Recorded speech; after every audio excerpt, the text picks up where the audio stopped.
ስራው ተወስዷል ኤአይ ካለ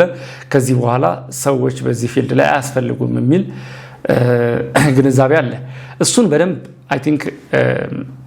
በደንብ መነጋገር አለብን ብዬ አስባለሁ እዚህ ላይ መረዳታችንም በደንብ ጀስቲፋይ ሊደረግ በሚችል መንገድ መቻል ስላለበት ኤአይ ሐሳቡ እንዴት ነው የሚሰራበትን መንገድ ነው የቀየረው ኢትስ ኖት ስራውን ማጥፋት ከገበያ ላይ ማጥፋት ቶታሊ ሳይሆን የሚሰራበትን መንገድ ነው የቀየረው እንበልና ለምሳሌ በፊት በእግር ይሄድ ነበር አይደል ከሆነ ቦታ ወደ አንድ ቦታ ሰዎች በእግር ይሄዱ ነበር ከዛ በኋላ በፈረስ በበቅሎ ከዛ በኋላ መኪና መንገድ ሲሰራ በመኪና ከዛ በኋላ ደግሞ እሱን ለፍጥነት አይመችም ተብሎ በፕሌን መጣ አይደል ስለዚህ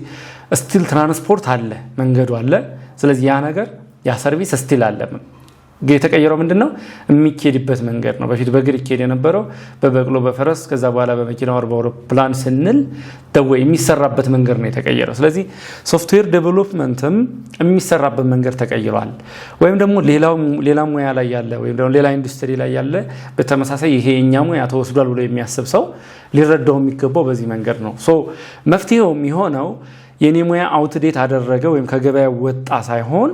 አሁን የሚሰራበት መንገድ ስለተቀየረ በዛ መንገድ እንዴት ነው እኔ አሁን አዲሱን አካሄድ ለምጄ ወይም ተላምጄ በዛ መንገድ መስራት የምችለው እንዴት ነው የሚለውን ነገር ነው ማሰብ መቻል ያለብን